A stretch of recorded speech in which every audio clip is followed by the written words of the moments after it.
You're watching the History Fella channel, and in this video we're looking at the Battle of Bluff.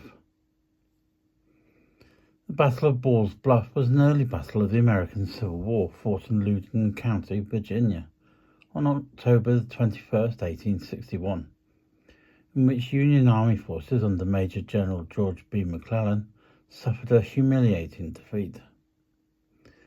The operation was planned as a minor reconnaissance across the Potomac to establish whether the Confederates were occupying the strategically important position of Leesburg. A false report of an unguarded Confederate camp encouraged Brigadier General Charles Pomeroy Stone to order a raid, but this resulted in a clash with enemy forces. A prominent U.S. Senator in uniform and dear friend of the Lincoln family, Colonel Edward Baker, tried to reinforce the Union troops, but failed to ensure that there was enough boats for the river crossings, which were then delayed. Baker was killed, and a newly arrived Confederate unit routed the rest of Stone's expedition. The Union losses, although modest by later standards, alarmed Congress, which set up the Joint Committee on the Conduct of the War, a body which would provoke years of bitter political infighting. 3 months after the first Battle of Bull Run, Major General George B. McClellan was building up the Army of the Potomac in preparation for an eventual advance into Virginia. On October 19, 1861, McClellan ordered Brigadier General George A. McCall to march his division to Drainesville, Virginia, 12 miles southeast of Leesburg, in order to discover the proposed of recent Confederate troop movements, which indicated that Colonel Nathan Shanks Evans might have abandoned Leesburg. Evans had in fact left the town on October the 16th, but had done so on his own authority. When Confederate Brigadier General P.G.T. Beauregard expressed his displeasure at this move, Evans returned. By the evening of October the 19th, he had taken up a defensive position on the Alexandria to Winchester Turnpike, east of town. McClellan came to Drainesville to consult with McCall that same evening and ordered McCall to return to his main camp at Langley, Virginia, the following morning.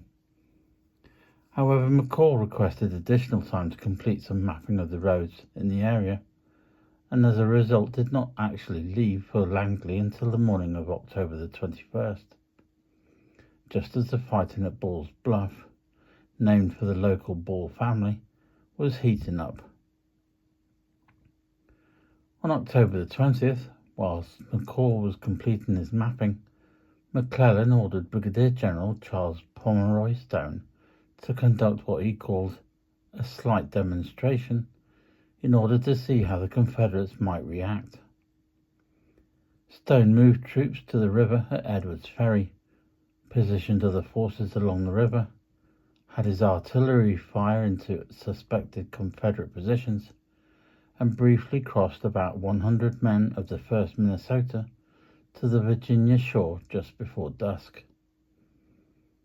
Having gotten no reaction from Colonel Evans with all this activity, Stone recalled his troops to the camps, and the slight demonstration came to an end. Stone then ordered Colonel Charles Devens of the 15th Massachusetts Infantry, stationed at Harrison's Island, facing Ball's Bluff, to send a patrol across the river at that point to gather what information it could about the enemy deployments. Devens sent Captain Chase Philbrick and approximately 20 men to carry out Stone's order. Advancing in the dark nearly a mile inland from the bluff, the inexperienced Philbrick mistook a row of trees for the tents of a Confederate camp, and without verifying what he saw, returned and reported the existence of a camp. Stone immediately ordered Devens to cross the river with some 300 men, and as soon as it was light enough to see, attack the camp and, per his orders, return to your present position. This was the genesis of the Battle of Bluff. Contrary to long-held traditional interpretation, it did not come from a plan by either McClellan or Stone to take Leesburg. The initial crossing of troops was a small reconnaissance. That was followed by what was intended to be a raiding party. To make matters worse, Stone was not advised that McCall and his division had been ordered back to Washington. On the morning of October the 21st, Colonel Devon's raiding party discovered the mistake made by the previous evening by the patrol. There was no camp to raid. Opting not to recross the river immediately, Devons deployed his men in a tree line and sent a messenger back to report to Stone and get new instructions. On hearing the messenger's report, Stone sent him back to tell Devons that the remainder of the 15th Massachusetts, another 350 men, would cross the river and move to his position. When they arrived, Devons was to turn his raiding party back into a reconnaissance and move towards Leesburg.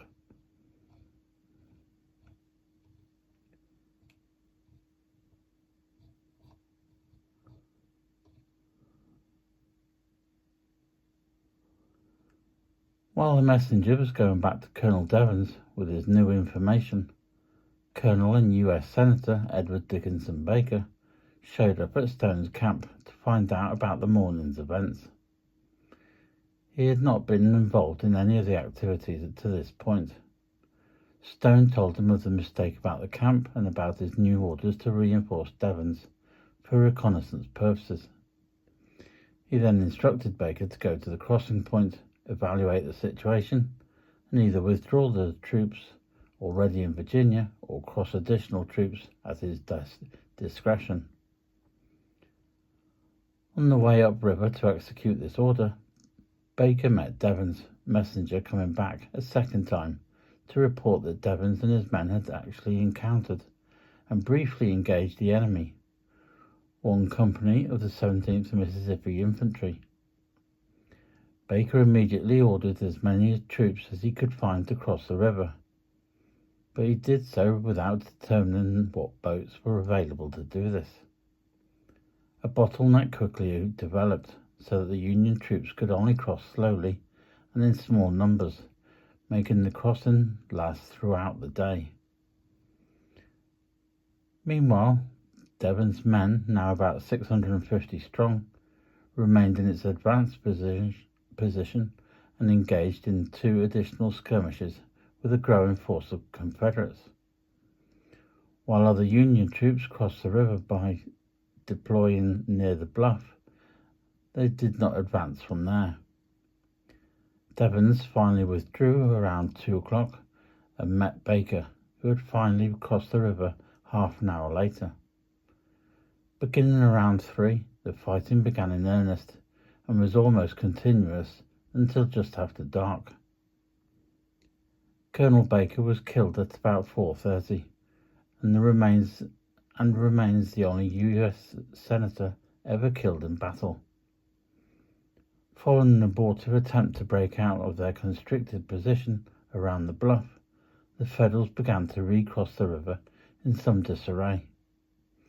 Shortly before dark, a fresh Confederate regiment, the 17th Mississippi, arrived and formed the core of the climactic assault that finally broke and routed the Union troops.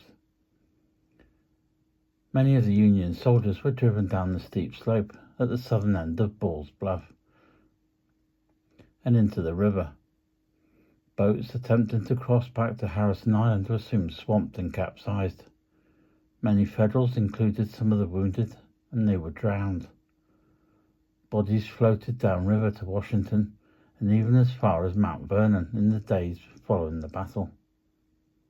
A total of 223 Federals were killed, 226 were wounded, and 553 were captured on the banks of the Potomac later that night. The official records incorrectly state that only 49 Federals were killed at this battle, an error probably resulting from a mistaken reading of the report by the Union Burial Detail, which crossed over the next day under the flag of truce. 54 Union dead, of whom only one is identified. These are buried in Ball's Bluff Battlefield and National Cemetery.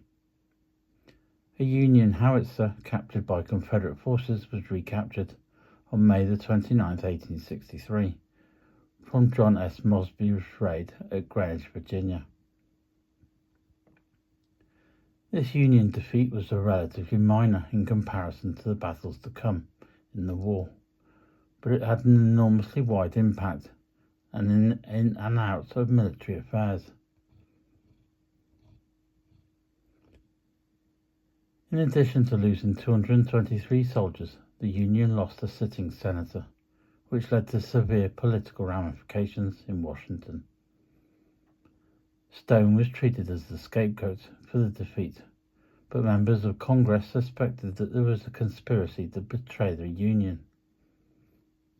The ensuing outcry and desire to learn from federal forces had lost battles at Bull Run, Wilson's Creek, and Ball's Bluff, led to the establishment of the Congressional Joint Committee on the Conduct of the War, which would bedevil Union officers for the remainder of the war, particularly those who were Democrats, and contribute to nasty political infighting among the generals in the high command.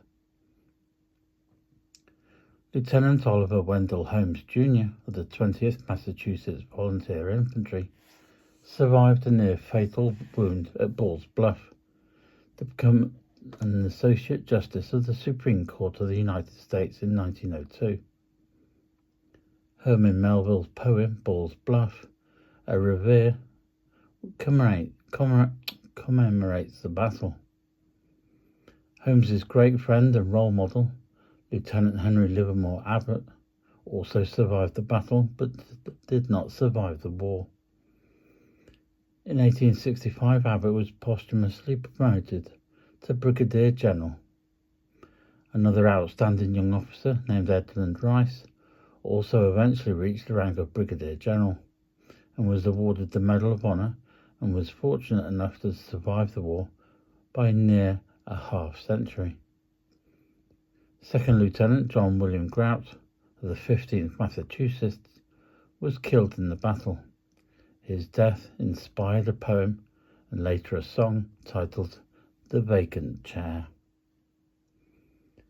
If you found the information in this video informative, please feel free to give the video a like and subscribe to the channel.